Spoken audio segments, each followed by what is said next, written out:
Hello, everyone. Democrats in Congress failed to act in the best interest of Americans hardest hit by this pandemic. Amid inaction, President Trump stood up for every American who, through no fault of their own, needed relief. Politics, as usual, should find no place during this pandemic, but Democrats rejected multiple clean bills to provide relief. The American people are tired of games, they seek leadership, and President Trump delivered. This weekend, President Trump took executive action designed to provide the relief Democrats have denied to those who need it most.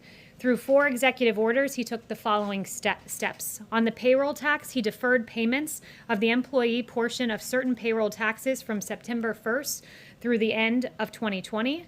On unemployment assistance, states will provide 25% cost sharing, amounting to a total of $400 per week in benefits through the end of the year. And then third, he extended the eviction protections. President Trump will direct HUD to prevent evictions resulting from financial hardships caused by the virus, doing everything in his executive capacity to make sure those renting and those homeowners are protected. Finally, on student loans, he extended 0% interest and suspended loan payments through the end of the year. The bottom line is that these actions will help Americans. President Trump is for the American people, and Democrats failed to deliver. Also, earlier this year, hundreds of Americans, working men and women at the Tennessee Valley Authority, the TVA, were told that they would lose their jobs to lower-paid foreign workers imported from abroad, and then suffer the further indignity of training their foreign replacements. President Trump boldly and resolutely intervened in defense of these hardworking Americans, rallying to their case, rushing to their aid, and taking action to restore their jobs. He invited laid-off workers and their representatives to the White House, and then he fired the chairman of the board of the TVA and one other board member. President Trump offered an ultimatum. The firings would continue until the cruel and heartless decision to fire the hard-working Americans was reversed. TVA did reverse. Layoffs have been canceled and tech workers have been rehired.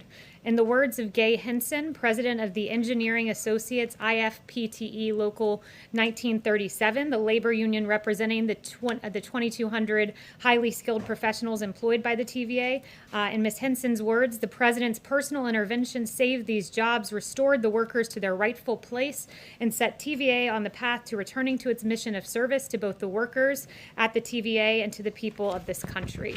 And with that, I'll take questions.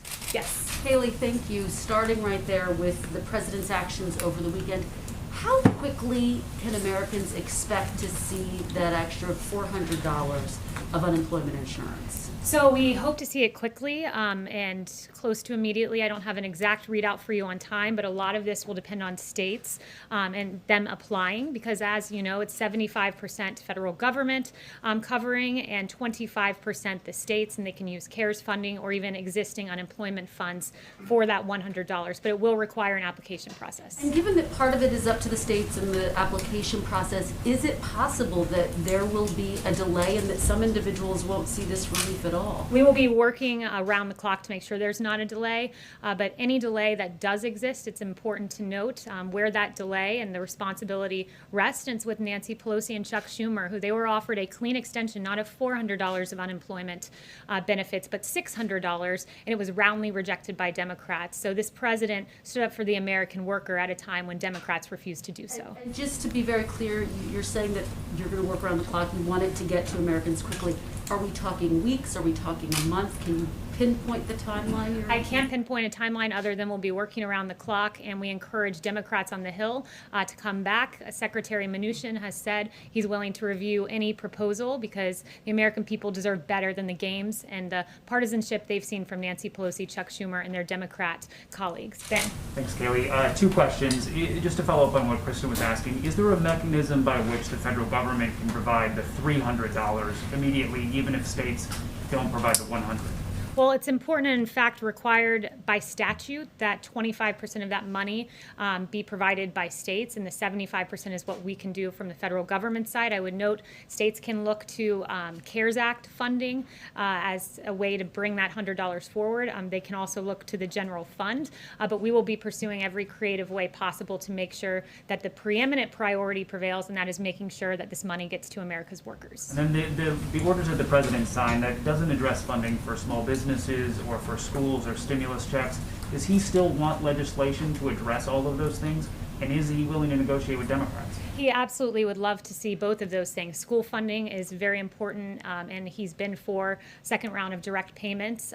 So we encourage Democrats to really negotiate with us in good faith. So far, they have not done so. In fact, moving further away from us rather than towards us. Negotiations work by coming towards one another, and it's incumbent upon Democrats to do that. They say they've come down from $3 trillion to $2 trillion. Is the White House willing to go up from one to something else? They've still put in several non-starters. They've never put forward a serious proposal. And the notion, before they claimed to have come down, they actually went up, and then they wanted $100 billion in school funding. We said, okay, we'll give you more than you asked for, $105 billion, to which was no longer acceptable. So they've been fundamentally unserious with each and every one of their offers in this negotiation.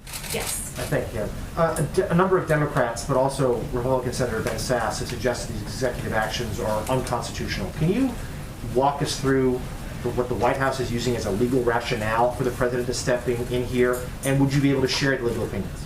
Yes, I absolutely can do that. First, I would note that what we are doing is entirely within the executive capacity of the president. On student loans, Section 2A, 2 subsection A of the Higher Education Relief Opportunities for Student Acts of 2003, which is 20 USC 1098BB, authorizes the Secretary to waive or modify provisions of student financial assistance programs to ensure that individuals who have been affected by the national emergency are not worse off financially. There's another statute for that one, Section 432 of the Higher Education Act of 1965, which gives broad authority to the Secretary. On unemployment, the Stafford Act, 42 USC 5174, says the president, after a state applies for it, can provide assistance to people who have been adversely affected by a major disaster. These are often known as other needs assistance, or ONA. On payroll tax authority, 26 USC 7508A plainly authorizes the Treasury Secretary to provide any taxpayer that has been affected by a federally declared disaster with an extension of up to a year. This was used before when the Secretary extended the individual filing deadline for 2019 taxes from April to July. And finally, for evictions, the authority would be suggesting that HHS and HUD consider whatever legal authorities they have to protect Americans.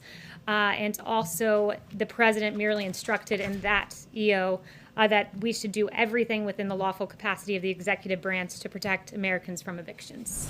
Yes, Jen. Kayleigh, on China, is the administration planning to respond to the new sanctions that China announced this morning on several lawmakers and other people in the United States?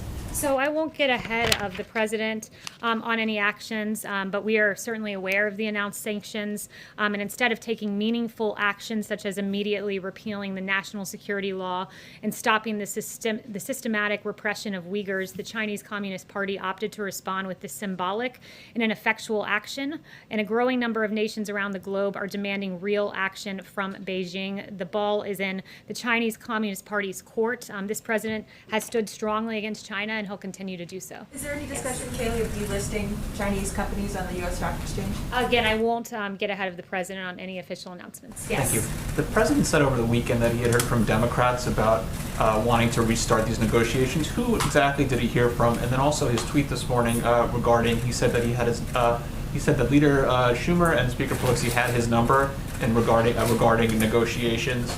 Does that mean he is going to play a larger role in this process going forward, or is it still going to be Secretary Mnuchin and the Chief of Staff? Well, they speak on the president's behalf. He's been actively engaged in the negotiations and working closely with Secretary Mnuchin and the Chief of Staff.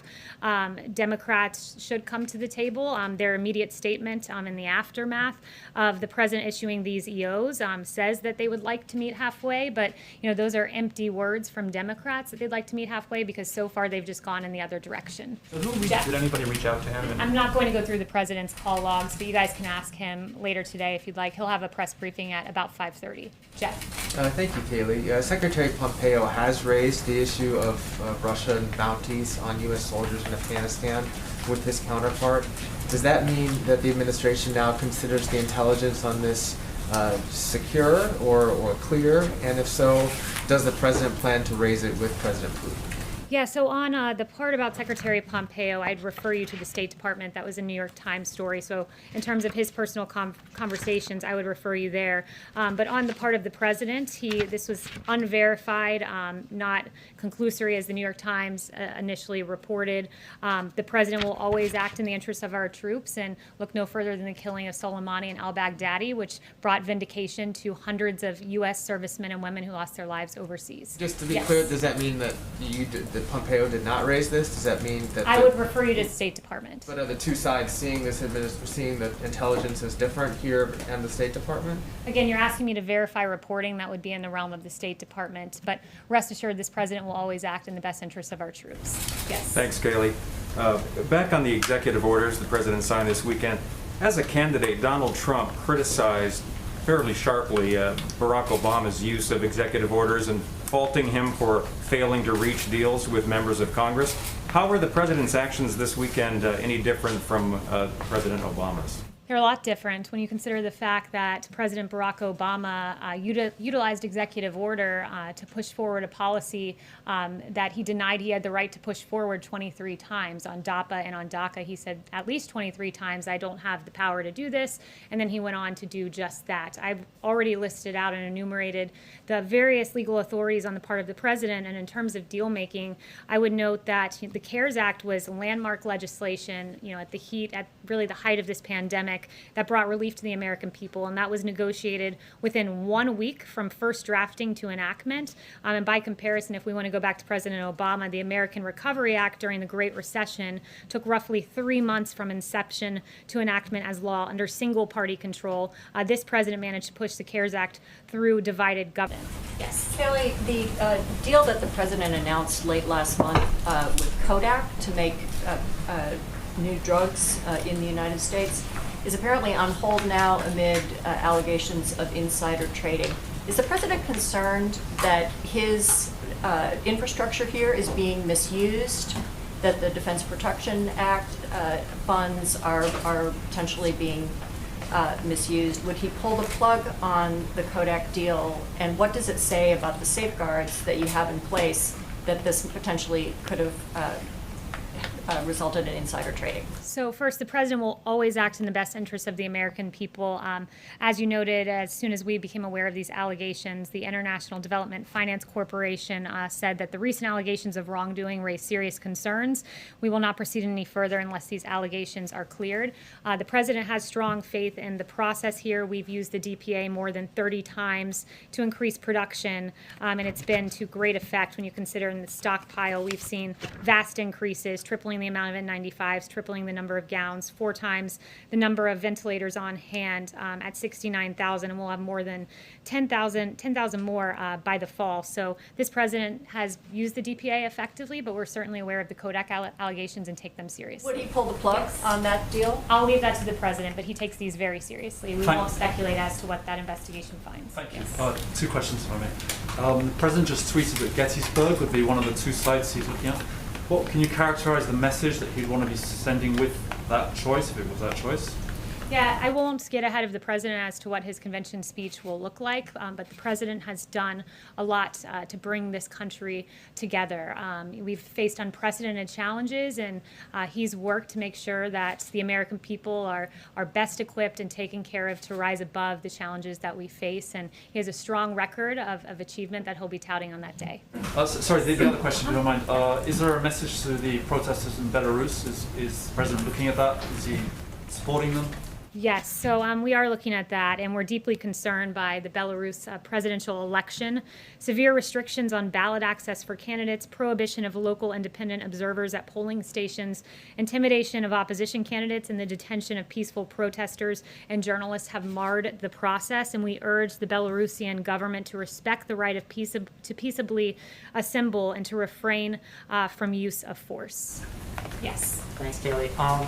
Is the president willing to provide some aid for states and local governments, given that the administration is asking states to pay for a quarter of the National Guard assistance and now a quarter of the unemployment benefits? Yeah, the president's always been clear here that, he wants to support state and local governments, but only for COVID-related matters, and he doesn't want to bail out blue states that had structural problems long before this. So that's where his priorities lie.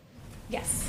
Hi, I have two questions, one from somebody who can't be here today. But first of all, the President also just tweeted, student athletes have been working too hard for their season to be cancelled. So does he disagree with colleges cancelling sports, and how would he guarantee their safety if games did go ahead? Yes, I spoke to the president in the Oval Office about that just before walking out here, and he is very much would like to see college football safely resume their sport. And as he mentioned in that tweet, a lot of these college athletes, work their whole lives to get, 4 years. Sometimes if they're redshirted, an extra year if they're lucky. They work their whole lives for this moment, and he'd like to see them have a chance to live out their dreams. And a question from Anthony Leake of the Chronicle Fashion Guide. Do you have any reaction to the resignation of the Prime Minister and Cabinet in Lebanon? Yeah, the president's aware of the situation, but that was just breaking as I came out, so I have nothing to add to that, other than our heart is with the people and those who lost their lives. Christian. Thanks, Kayleigh. Two on the orders. Is the administration at all concerned that funding the federal government's cost share through FEMA could leave the government underfunded for hurricane season? And then secondly, on the housing provisions, I'm just curious, why didn't the president extend the eviction moratorium as it was outlined in CARES? Is that because it was deemed unconstitutional? So on evictions, I would note that the president took 4 strong actions here. And again, the eviction moratorium there was a temporary moratorium put in place by the CARES Act. So the president did what he can within his executive capacity, and it was 4-part, taking all lawful measures to prevent residential evictions. Number 2, instructing HHS and CDC to take measures to temporarily prohibit residential evictions. On HUD, prioritizing federal fundings that can be used as financial assistance to struggling renters and homeowners, and also HUD working with its grantees and partners to ensure that homeowners are not forced out. And with regard to HHS, as they explore their executive authority here, 42 U.S.C. 264A authorizes the Surgeon General in consultation with the Secretary to make and enforce such regulations as is in his judgment that are necessary to prevent the introduction, transmission, or spread of communicable diseases. So it will be within HHS's purview to determine whether COVID meets those standards, and it could go a long way in helping Americans who face eviction. And your second question... It was about FEMA. Is there a concern that, pulling from the disaster funds could leave them underprepared for the rest of, the worst part of hurricane season coming? Yeah, so there is that snapback provision that if FEMA does get below a certain level, that money will snap back. So that is certainly a concern, and we'll make sure that 2 things happen, that Americans get paid, but also that there's enough funding there to safely go through hurricane season. Yes, Thank you, Kayleigh, very much. 2 questions. What would you like the White House would like to see happening in Lebanon right now, next? And this weekend, the U.S. reached 5 million coronavirus cases, and Brazil 100,000 deaths. As healthcare experts compares the response from both governments. What went wrong here and there? So first with Lebanon, that was your first question. We're monitoring the situation closely. As I've said, our heart goes out to the men and women who lost their lives. It's an absolute tragedy. And the president participated in a virtual conference with international leaders to work closely in our international response effort. We are delivering aid to the region, and our deepest condolences go out to the victims. With regard to the U.S. response to the coronavirus, we've done more testing than any country in the world. And we do identify more cases. We do have, after all, the most testing, as the president has noted. When you look at the U.S. response, the therapeutics, the beginning of this, there was no coronavirus test. It was a novel virus, but we immediately worked to get more than 100 emergency use authorizations to identify various types of testing on therapeutics. There was no therapeutic that we knew to work with COVID. It was a novel virus, but again, this president worked, and there are more than 210 clinical trials on therapeutics, and we have dexamethasone and convalescent plasma, remdesivir, and others, and the vaccine to be on pace to be completed by the end of the year. When Ebola, it took 4 years to go to completion. This president is securing a vaccine at the fastest rate ever for a novel pathogen. So this president has a really historic coronavirus relief response that we're happy to talk about. Comparisons between Brazil and the U.S.? Thank you, Kayleigh. So going back to his question on HHS and executive order, is there no real solution then for people who may be facing eviction by the end of this month or early September? Well, there is a solution. I've mentioned the 4 things that we've done and will continue to do, but the real solution, the holistic solution, rests with Congress and Nancy Pelosi and Chuck Schumer coming to the table. This president instructed his administration to find every single way possible that without congressional Democrats who have been unrelenting and lacking in any sort of care or empathy for the American people, at least when it comes to their negotiating tactics, if they're not going to act and care for the American people, he would. So he instructed this administration to pursue every legal avenue available to us without Chuck and Nancy, and he's done just that.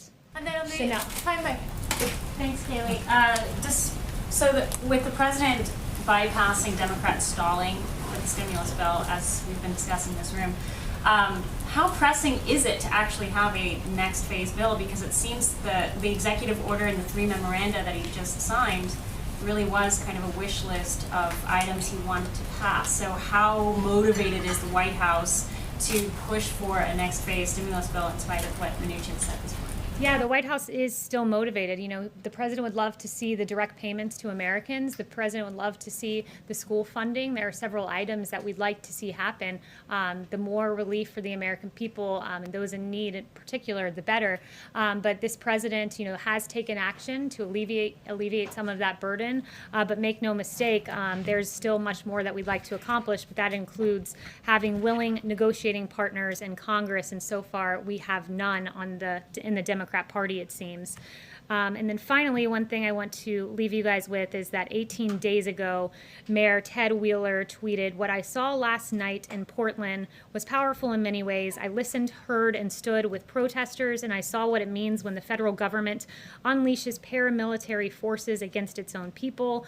He, in fact, called our federal agents paramilitary forces. And around this same time, our federal officers were facing rioters, barricading officers inside the courthouse, trapping officers inside, launching of commercial-grade fireworks. A federal agent's hand was impaled by planted nails. 3 officers were at least temporarily, I should say, blinded when a laser was put in their eyes. This has been an ongoing tactic by the rioters.